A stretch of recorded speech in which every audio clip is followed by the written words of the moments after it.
Moo match time. Ah, almost gotcha. Well, I'll tell you what, I'm excited about this. We talked about it the whole show.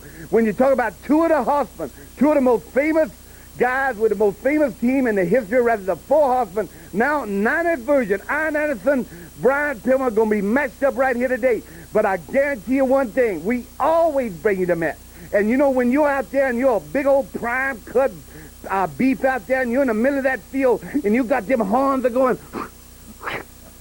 and you're snorting and everything, you're chewing your cud, and you're ready for something exciting to happen. You know the prime moo match of the week is on you. So right now, without further ado, from the biggest bull out in the field, right here, the moo match of the week.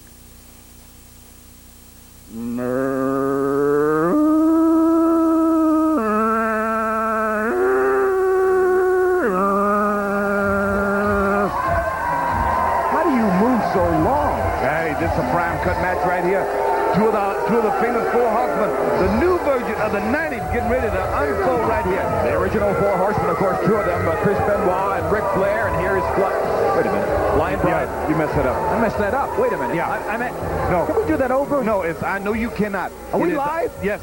Iron Anderson, Ric Flair were originals. Right. New versions, Brian Pillman and Christopher Benoit. And Chris Benoit having pinned Kensuke Sasaki before Sasaki won the U.S. heavyweight belt. So yeah, but certainly he ain't pinned him since. Yeah, he hasn't. See, that's the bottom line on that thing right there. And I'm going to give you an interesting take on this thing right here, because this is the prime cut match of the week. This is where you got to get down and dirty. Really take a look at these athletes right here, as we do in all prime matches. But Chris Benoit, to me, right now, I believe they're having second thoughts. I believe he's a bad choice. What? When you take a look at World War III, when you go back and you take a look at what's happened, you take a look at Monday Nitro, nationally televised program, did not see him in the scene whatsoever. See Nature Boy Ric Flair, Brian Pillman, Iron Anderson, all three occasions. I believe they made a wrong choice, but maybe not. Maybe they got something else for them to do. But the Horsemen, when one was there, my friend, they were all there, the original Horsemen, every one of it. They had to fly to get that guy in from Istanbul. It didn't matter. Todd Morton now missing the hair of a Brian Pillman. That's just my take on it. That's a very good point. I never thought about it. And thinking about Nitro, see, it explodes on the scene. Yes, it is Chris Benoit. And there we are. Then all of a sudden, all the smoke is cleared and we ain't seen him. I ain't seen him. He's off on his own doing something. Did you see them out with him against Sasaki? Sasaki at World War III. Were they out with him? No, they weren't. Not a one. Well, that's not the way they put themselves together. One for all for one. And Pillman, wow, look at this. The Be Allowed No. Yes, all right. Come on, Todd. Look at Morton. Nice drop kick.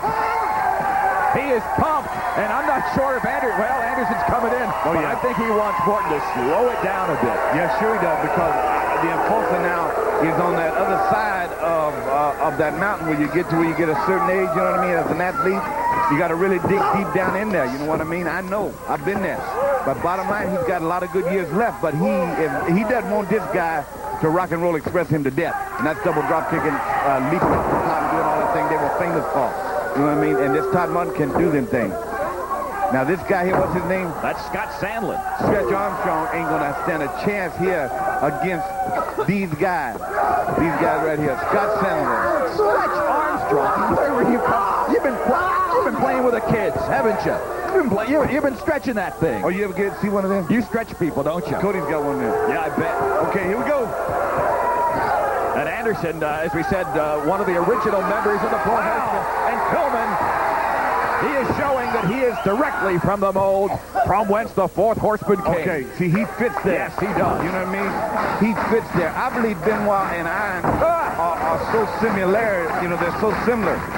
You know what I mean? In this mix right here, that but it seems every time I report around and try to find out, everything's fine. All the Four Horsemen, Benoit, they're no good. But I'm just making a take on me watching it. It don't look good to me. Well, it's interesting to me that Lex Luger, a former member of the Four Horsemen, now a member of the Dungeon of Doom, I think would like to become a member of the Four Horsemen. I don't know. See, we don't know. We speculate. We speculate. Well, sometimes when you speculate, you're causing dissension. You know more than you tell us sometimes. Wow. Just like about Starrcade, how heavily involved you were at the very beginning of this massive explosion of interest in pro wrestling. Well, right here, you know, Iron Anderson, see how when he comes in, he just continues to control the match with his opponent on it most of the time. That's why they call him the enforcer. That very wide base on Scott Sandlin. Look at the body. And Sandlin himself is a big man, but compared to Anderson, the thickness, the strength, the height, the stuff. What? Well, that was a choke of Anderson. Sandlin actually looks small. Smaller than what? Smaller than Anderson, but bigger than most normal men.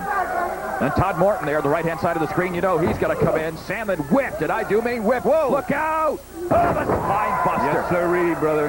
That's the trademark finishing maneuver. Insult to injury. Here comes Pillman on the third rope in this Moo match. He drops. Nice splash. Air Pillman 1, 2, and 3. Two of the Horsemen prevail right here.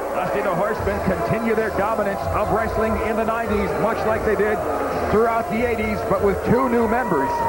2 becomes 3, and then becomes 4. What makes him different, though, than the 80s in the 90s, that the man that leads them was the world's heavyweight champion. They have to regain that, I believe, for them to regain the power that they have. But no mistake about Iron Anderson can put a man away. And right here, poof, prime cut. Match of the week is over. We're back with a word about next week in a moment, so don't go away.